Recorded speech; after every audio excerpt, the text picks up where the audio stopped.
chose to do our project on pepperoni rolls. We thought, what more West Virginian than a pepperoni roll? We dove deep into the history and heritage of this beloved roll.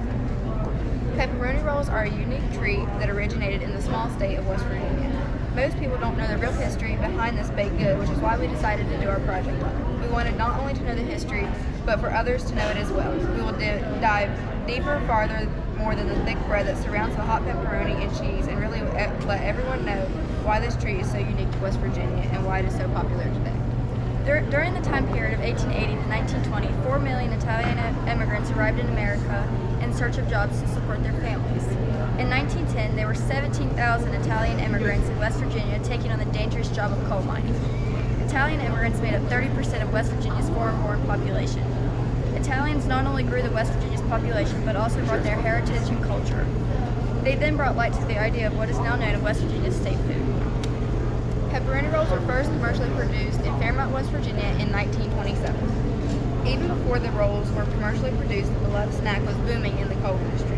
When Italian immigrants arrived in West Virginia, they started mining right away. They would go underground, working long, hard hours, but needed a simple and filling lunch to take with them into the mines. The Italian workers wanted something to give them an at-home feel. The men would take a roll of bread into the mines along with a stick of pepperoni or salami and put them together.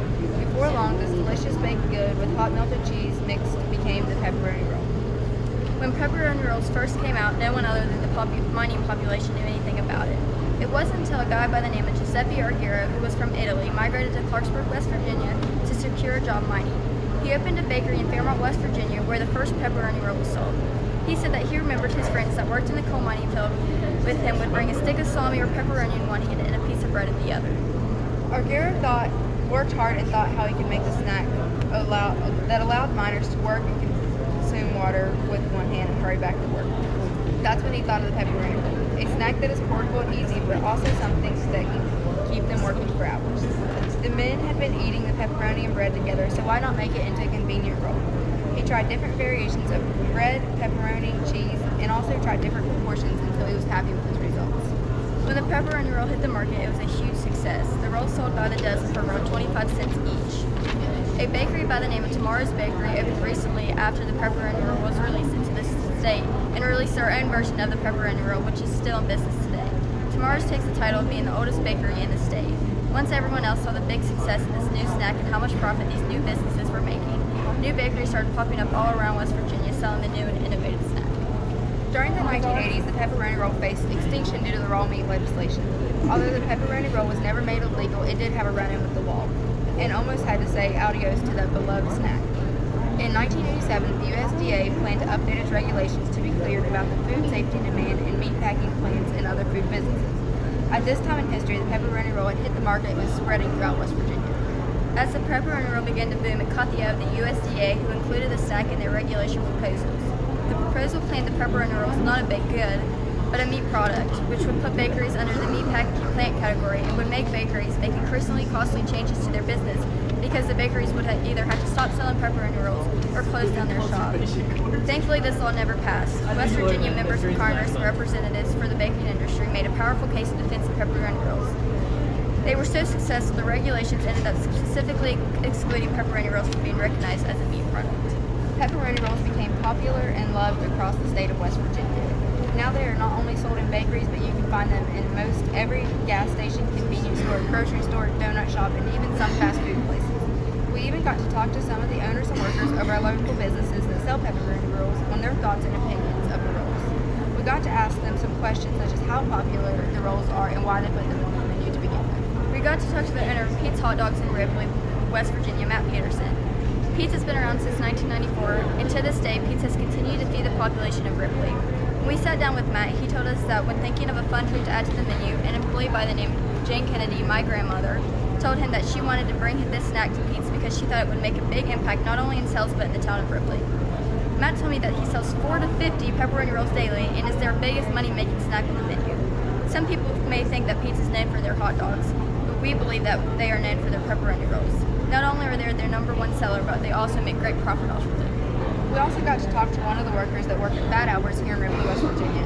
He informed us that their #1 item on their menu is their pepperoni roll, and they get calls daily about people wanting one. He informed us that they get more calls of pepperoni rolls than pizza. We think it's very cool that not only one but two small businesses in this small town have the pepperoni roll on their menu and it's their biggest selling item. As the years have passed, the pepperoni roll's popularity only continues to grow. People across the state are territorial about the pepperoni roll and take much pride in the state's food. Now let's look farther into how we got so much information on our topic.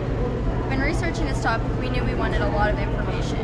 We read over 10 online articles ranging from how pepperoni rolls got started to how they became extinct.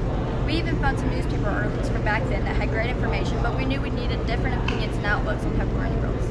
After discussing with countless of people, we decided to make a survey that anyone could reply and give us their feedback and opinions on about pepperoni rolls. We had questions about which bakery was their favorite and also a scale of how much they enjoyed the pepperoni rolls, which out of 662 responses, we had 489 people say that they were on a scale of 5 of how much they liked the pepperoni roll. We also had some personal questions such as what were some of the special occasions you may have bought or made pepperoni rolls for, or any good memories you have with them. We got responses from all over the state of West Virginia. When looking at the feedback from their survey, we were shocked with how many different bakeries and stores from West Virginia sold pepperoni rolls. We had over 30 different places that people enjoy and prefer to buy their pepperoni rolls at. We had places from Hancock County, which is at the very top of West Virginia, to Mercer County, which is at the very bottom of the state. The survey also brought to light the different places people like to get their pepperoni rolls from. Of course, we had multiple people say that they like to get their pepperoni roll from a fast food place or certain bakery. But we also had 3 very unique responses. We had people say their favorite place to get a pepperoni roll was from their own school or homemade. We also had people say that they would just prefer to buy them from Walmart or Kroger's. This survey just shows how big of a variety there is when it comes to where to buy or even make a pepperoni roll and how many places there are to get one at. After we finished our research, we were very pleased with everything that we found. We had great information that we learned about, and we were very excited to teach everyone else about it. We hope in the future the pepperoni roll holds strong and continues to make its mark around the state and eventually around the world. Based on evidence we have found, we predict that in years to come, the pepperoni roll will only continue to grow. Who knew that this little ball of dough could make such a huge impact on the state of West Virginia? So in our board we have our survey, which shows the different bakeries. And then this is our survey of how many people liked pepperoni rolls and who didn't. This shows you the different types. Some people ground their pepperoni, some just keep it sliced, and some leave it in sticks. And then this is the location of bakeries around West Virginia and where they're located.